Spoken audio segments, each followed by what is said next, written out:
17వ తారీఖు నుంచి 20వ తారీఖు వరకు పల్నాడు ఏరియాలో ఆ సిట్ బృందం తిరిగి ఇన్సిడెంట్ జరిగిన ప్రతి అంశం మీద రిపోర్ట్ ఇచ్చింది. ఆ రిపోర్ట్ ఇచ్చిన దాంట్లో, ఆ సిట్ ఇచ్చిన రిపోర్ట్లో ఎందుకు రాలేదు? మరి ఈ రకంగా ఒక మనిషిని హత్యాయత్నం కేసు మీద బిగించడం ధర్మమేనా? ఇంకొక కేసు కూడా తన మీద హత్యాయత్నం కేసు పెట్టాడు. మే 13వ తారీఖు ఎన్నికల సమయంలో పాల్వాయి గేట్ అనే పోలింగ్ కేంద్రం దగ్గర తాను వెళ్ళినప్పుడు జరిగిన ఘటన మీద అసలు ఎందుకు ఆ ఘటన జరిగింది? ఏదైనా కొద్ది గొప్ప కనీసం ఆలోచన చేసే వాళ్ళు ఎవరైనా ఆలోచన చేయాలి కదా.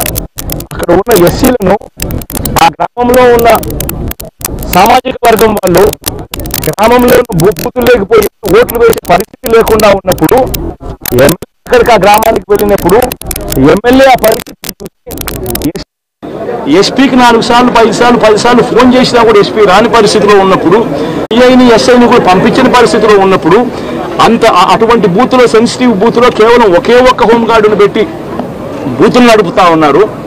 అటువంటి పరిస్థితుల్లో అన్యాయం జరుగుతూ ఉందని చెప్పడం కోసం, అన్యాయం జరుగుతూ ఉన్న వాళ్ళ పక్షాన్ని నిలబడడం కోసం ఎమ్మెల్యే లోపలికి పోయి ఈవీఎంను పగలగొట్టే కార్యక్రమం జరిగింది.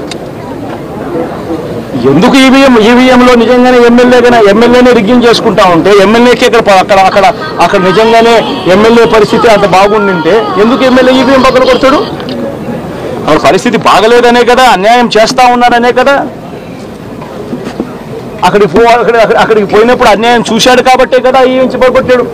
ఆ ఈవీఎం ఏదైతే పగలగొట్టిన కేసులు ఏదవుతుందో తనకు బెయిల్ వచ్చింది.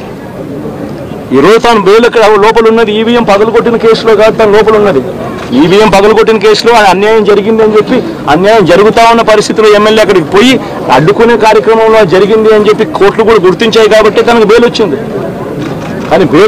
కానీ మళ్ళీ తర్వాత ఏం జరిగింది? ఆ ఇన్సిడెంట్ జరిగిన 10 రోజుల తర్వాత, ఆ ఇన్సిడెంట్ జరిగిన 10 రోజుల తర్వాత అంటే మే 23వ తారీఖున ఎమ్మెల్యే అక్కడికి వెళ్ళి హత్యాయత్నం చేశాడట. పదే పోలింగ్ బూత్లో హత్యాయత్నం చేసినాడంట. ఎవడో బుద్ధునోడు ఎవడన్నా నమ్మడానికి ఉందాయా? ఎవడైనా ఎమ్మెల్యే అనేవాళ్ళు అక్కడికి పోయినప్పుడు వాళ్ళు చేస్తూ ఉన్న రిగ్గింగు, ఎమ్మెల్యే దానికి అడ్డుకునే కార్యక్రమం చేస్తూ ఉంటే ఎమ్మెల్యే అక్కడికి పోయి ఎమ్మెల్యే హత్యాయత్నం చేస్తాడా? చెప్పడానికైనా హద్దు పొద్దు ఉండాలి కదా. 10 రోజుల తర్వాత ఎమ్మెల్యే హత్యాయత్నం చేశాడని చెప్పి కేసు పెడతారు 10 రోజుల తర్వాత. ఇప్పుడు నిజంగానే అటువంటి ఇన్సిడెంట్ జరిగిందంటే సిట్టు 17వ తారీఖు నుంచి, మే 17వ తారీఖు నుంచి 20వ తారీఖు లోపల మధ్యలో ఇచ్చిన రిపోర్ట్లో, ఆ సిట్లో అది చెప్పాలి కదా, ఇట్లా జరిగింది, ఎమ్మెల్యే అనే వ్యక్తి హత్యాయత్నం చేసే కార్యక్రమం చేశాడు అని చెప్పి రావాలి కదా. మరి ఎందుకు సిట్ రిపోర్ట్లో రాలేదు? ఈ రకంగా ఒక మనిషిని కేవలం 4 సార్లు ఎమ్మెల్యే, తాను 2000 కన్సిస్టెంట్గా 4 సార్లు ఎమ్మెల్యే గెలిచాడు. 2009లో గెలిచాడు, 2011లో గెలిచాడు, 2014లో గెలిచాడు, 2019లో గెలిచాడు. ఒక మనిషి కన్సిస్టెంట్గా 4 సార్లు ఎమ్మెల్యేగా గెలుస్తూ వస్తున్నాడు అని అంటే ఆ మనిషి మంచోడు కాబట్టి గెలుస్తూ వచ్చాడు, ఆ మనిషి మంచోడు కాబట్టి ప్రజలు ఆశీర్వదిస్తూ వచ్చారు.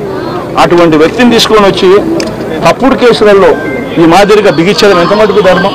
ఈరోజు ఒక్క రామకృష్ణారెడ్డి ఒక్క పరిస్థితే కాదు, రాష్ట్ర వ్యాప్తంగా ప్రతి గ్రామంలోనూ కూడా ఇదే కార్యక్రమాలు జరుగుతూ ఉన్నాయి.